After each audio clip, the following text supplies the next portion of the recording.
You want to know what desperation looks like? I mean real, soul-crushing, back-against-the-wall desperation. Try being a widow in 1400 England or Wales, in this case with exactly 0 legal rights, 0 property, and death quite literally knocking on every door in the kingdom. That's where we find Margaret of Thornwood on a cold October morning in 1347, standing at the base of a limestone cliff with a 20-pound iron pickaxe in her hands, and absolutely nothing left to lose. Now, before we go any further, let's understand something about medieval women and manual labour, particularly stoneworking. This was not done. I don't mean it was frowned upon, I mean it was essentially unthinkable. Stone carving was a masculine craft, guarded by guilds, passed down from father to son, protected by traditions so old they might as well have been carved in the very rock these men shaped. But Margaret had a secret weapon. A childhood spent watching her father work, on cathedral blocks, while her mother thought she was gathering herbs in the forest. She had absorbed the craft through pure observation, learning to read stone the way monks read Latin manuscripts. 3 days earlier, her husband had died from what they were calling the sweating sickness, though historians listening to this will recognize it by its more famous name, the Black Death. The plague that would kill somewhere between 75 and 200 million people across Eurasia was just beginning its rampage through Europe. But Margaret didn't have time to grieve properly, because Lord Edmund's tax collectors had already shown up to claim her tannery for unpaid taxes. Taxes that were never actually owed.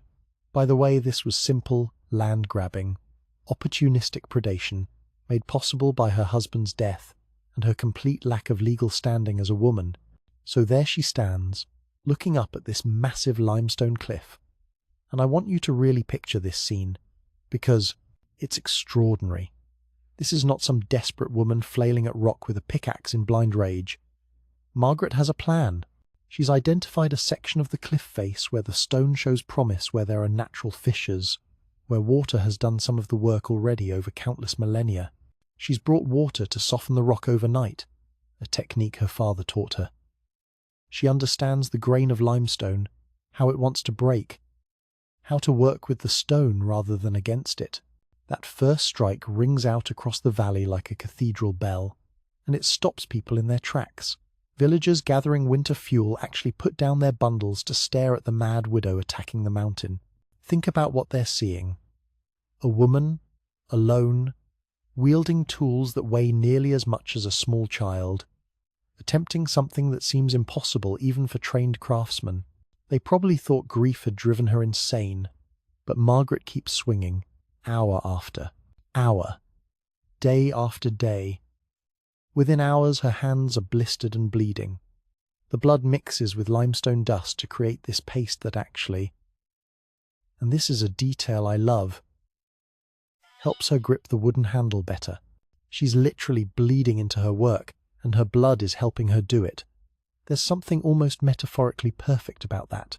Now, the methodology here is crucial, because what Margaret is doing is not random violence against rock. She's following natural fissures in the stone. She's looking for the grain, yes. Stone has grain, just like wood, and working with it. She's applying water at night to soften the rock face through freeze-thaw cycles as autumn temperatures drop below freezing. This is sophisticated quarrying technique being applied by someone who has no official training, no legal right to the land, and no backup plan whatsoever. On the 4th day, and try to imagine the physical exhaustion at this point, her pickaxe breaks through into darkness. She's found it, a natural cave system that wind and water have been carving through this limestone for thousands upon thousands of years.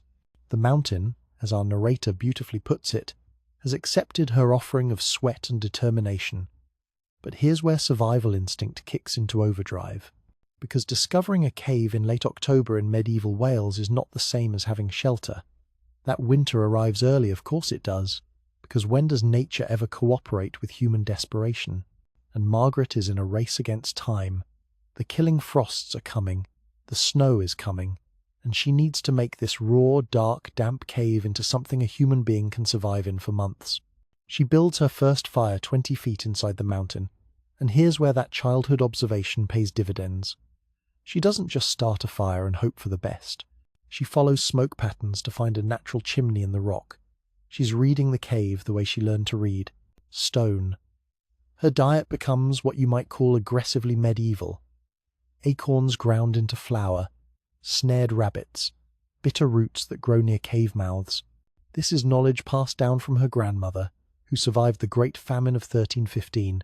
And yes, that was a real catastrophe, where millions across Europe starved when crops failed year after year.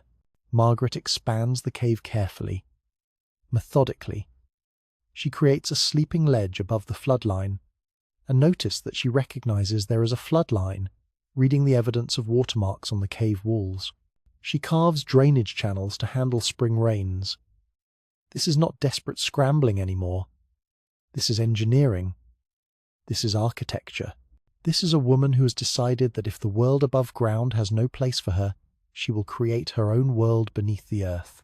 By Christmas Eve, as she sits in her carved chambers singing Welsh hymns that echo through stone halls no human has ever occupied before, Margaret has achieved something remarkable. She's transformed a raw cave into a home, but more than that, and this is what makes this story so compelling, she's proven a concept. She's demonstrated that when traditional society offers you nothing, you can literally carve your own society from solid rock. So word spreads, because of course it does. You can't have a woman successfully defying every social norm, literally living inside a mountain, and expect that news to stay local. By Easter of 1348, so we're talking about 6 months after Margaret first struck that cliff face, desperate souls are beginning to arrive at her carved threshold. And I want to emphasize that word, desperate, because nobody comes to live in a cave unless the alternative is genuinely worse. First through the entrance is Thomas the Miller. His mill has been burned not by accident, not by raiders, but by Lord Edmund himself, the same Lord Edmund who stole Margaret's tannery. Thomas had refused to grind spoiled grain that would have poisoned anyone who ate the flour, and Lord Edmund's response was to destroy his livelihood completely.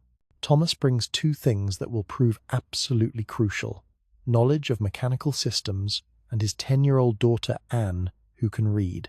Now, literacy in 1348 is rare as gold, particularly for children, particularly for girls. This is a skill that will become fundamental to everything that follows. Next comes Sister Brigid, cast out from her convent for practicing herbal healing that the new bishop has decided to call witchcraft. Think about that for a moment. She's a nun. She's devoted her life to God and service, and she's being expelled because political winds have shifted and someone in power has decided that traditional healing knowledge is suddenly demonic.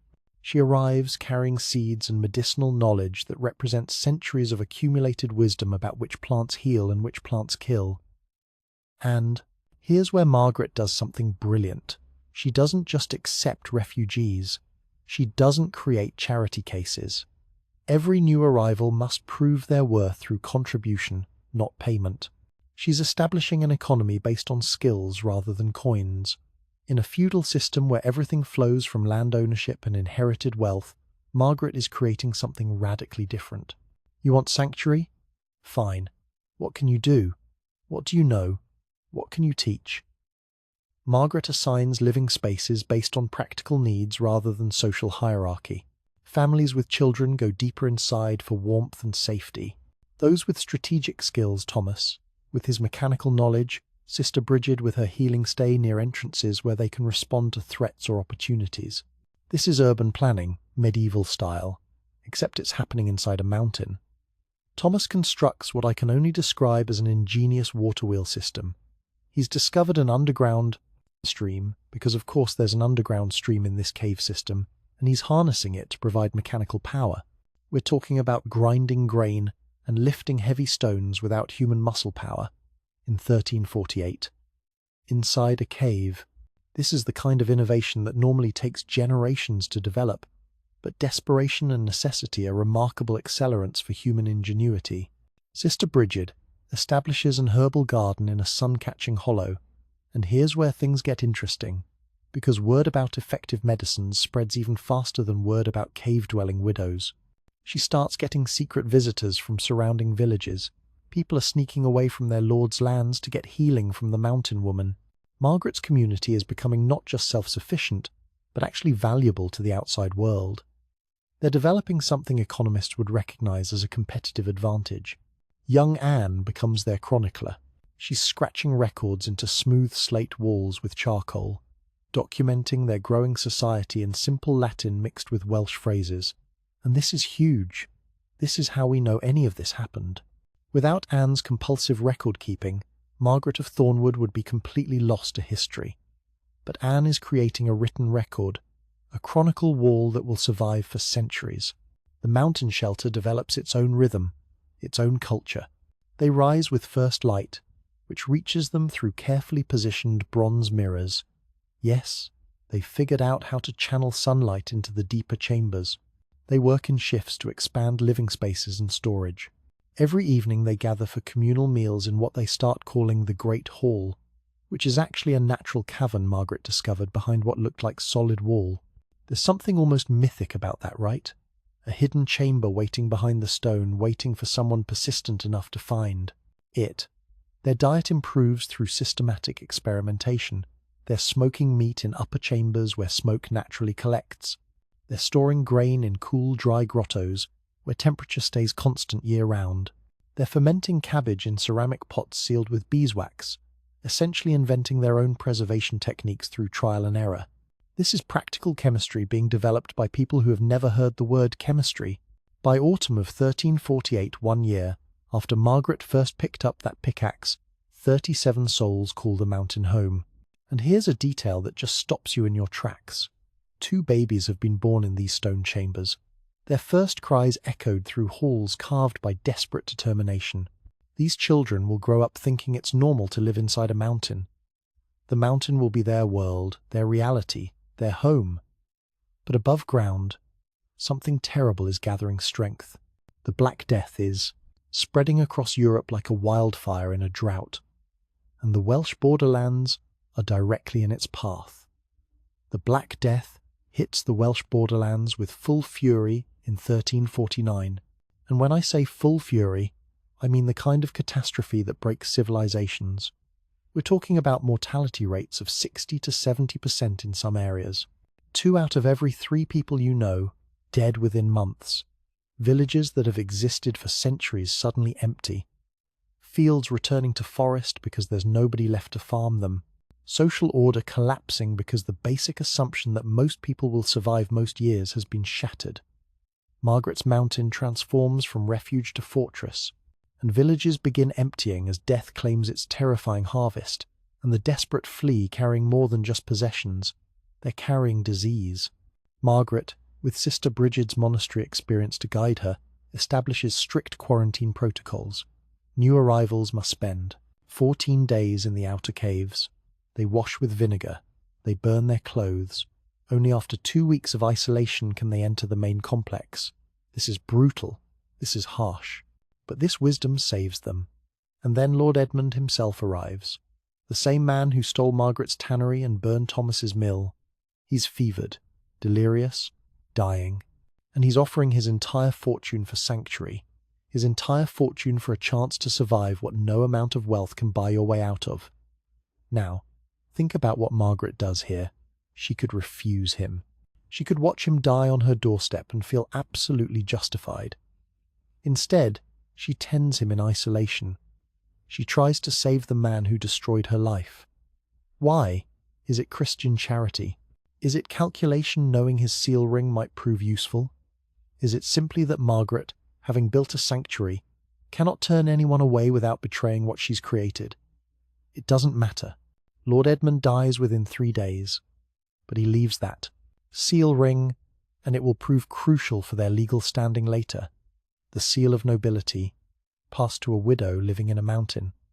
History is full of these little ironies. The community develops sophisticated defensive systems as chaos reigns in the lowlands. Margaret designs false entrances that lead to dead ends. The true path requires knowledge of specific handholds and pressure points in seemingly solid rock. It's like a medieval combination lock carved in limestone. They train with crossbows in echoing chambers, where acoustics make one shot sound like 20. The psychological warfare is brilliant. Would-be attackers hear what sounds like an army and flee. In winter of 1350, Desperate soldiers attempt to storm their stores. These are men who have watched their families starve, who have nothing left to lose. But Margaret and her people trigger a carefully planned avalanche that buries the entrance under tons of rock. It takes weeks to clear, and inside, protected by their own ingenuity, life continues. Children learn letters on slate walls. Adults expand the complex deeper into the mountain. Sister Brigid documents which herbs fight the pestilence's symptoms, a knowledge that will save lives for generations. By summer of 1351, as the plague finally burns itself out, Margaret's mountain community numbers nearly 100 souls, 100 survivors in a landscape of death.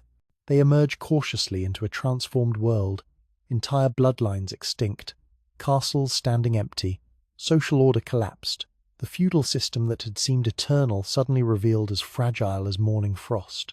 But Margaret's people have more than survived. They've preserved knowledge. They've preserved skills. Most importantly, they've preserved hope. They become seed carriers for rebuilding civilization. They teach construction techniques to survivors. They share preserved food stores. They demonstrate that alternative societies can thrive when traditional ones fail.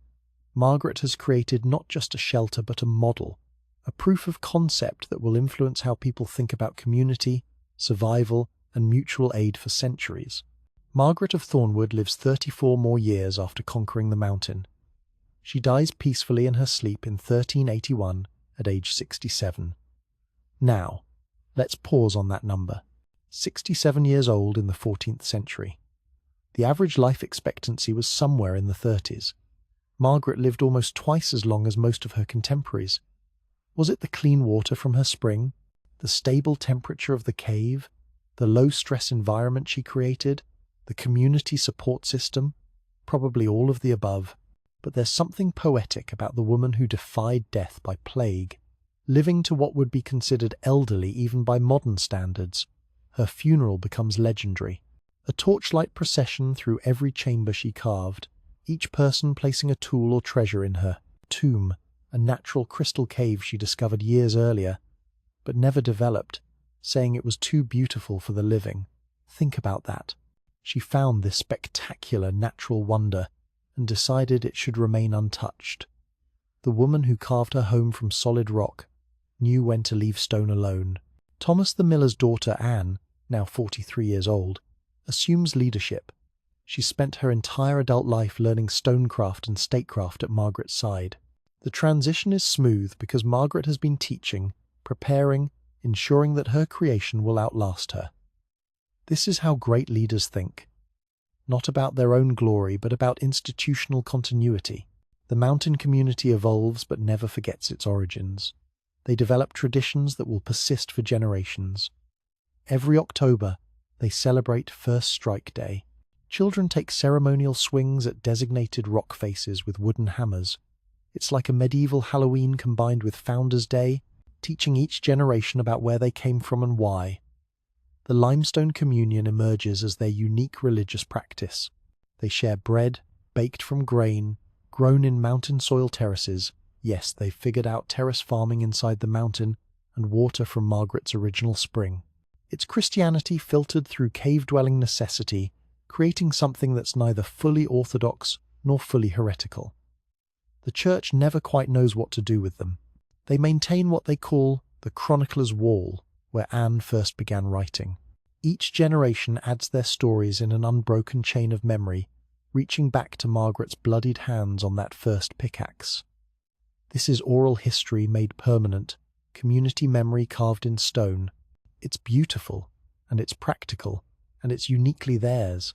The settlement's influence spreads far beyond its stone halls as the 1400s dawn. Margaret's water management techniques get copied in castle construction, across Wales and England. Engineers visit, study, adapt. Her quarantine protocols, documented by Sister Brigid's successors, influence monastery practices for centuries. The economic model of skill sharing over coin payment inspires guild reforms in recovering post-plague cities. Ideas have a way of spreading even when the people who develop them never leave home. Pilgrims begin arriving, seeking the holy woman of the mountain. Margaret would laugh at such titles. She'd probably tell them to pick up a pickaxe and make themselves useful. But the pilgrims come anyway, and they leave carrying practical knowledge disguised as spiritual wisdom.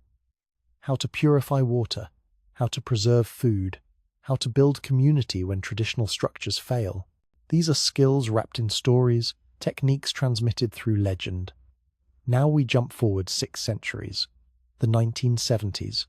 Modern excavations uncover the full extent of Margaret's achievement. Over 3 miles of interconnected passages, rooms for 200 people, workshops with tools still sharp enough to cut after 600 years in controlled cave conditions, and Anne's chronicle wall, preserved by limestone's peculiar chemistry, still legible, still telling their story in charcoal, Latin and Welsh. But here's what archaeology cannot capture. It cannot record the echo of children's laughter in stone halls. It cannot measure the warmth of communal fires in chambers carved by desperate determination. It cannot quantify the magnificent audacity of a widow who looked at solid rock and saw home. Margaret of Thornwood's greatest creation was not the cathedral she carved from the mountain. It was the proof she carved into history. Proof that when the world offers no place for you, you can create your own. Proof that alternative communities can not just survive but thrive. Proof that one person with nothing but determination and a pickaxe can change everything. Her story resonates across centuries because it speaks to something fundamental in human nature. The refusal to accept that this is all there is. The conviction that if the system won't shelter you, you'll build your own shelter. The belief that community is something you create, not something you inherit. Margaret never wrote a political treatise. She never led an army. She never accumulated wealth or title. She picked up a pickaxe on a cold October morning and started swinging. And 600 years later, we're still telling her story, still learning from her example, still hearing that first strike ring across the valley like a bell. That's the kind of immortality that matters. Not your name carved on monuments, but your ideas carved into how people think about what's possible. Margaret of Thornwood proved that when everything is taken from you, when society has no place for you, when death itself is hunting you through the countryside, you can still carve sanctuary from solid stone. You can still build community from nothing. You can still create light in darkness. And that echo rings through stone and time, reaching us here, now, reminding us that the most solid-seeming barriers are just rock waiting for the right person, with the right tools and the absolute refusal to accept defeat. The mountain remembers. The stone remembers, and we remember Margaret,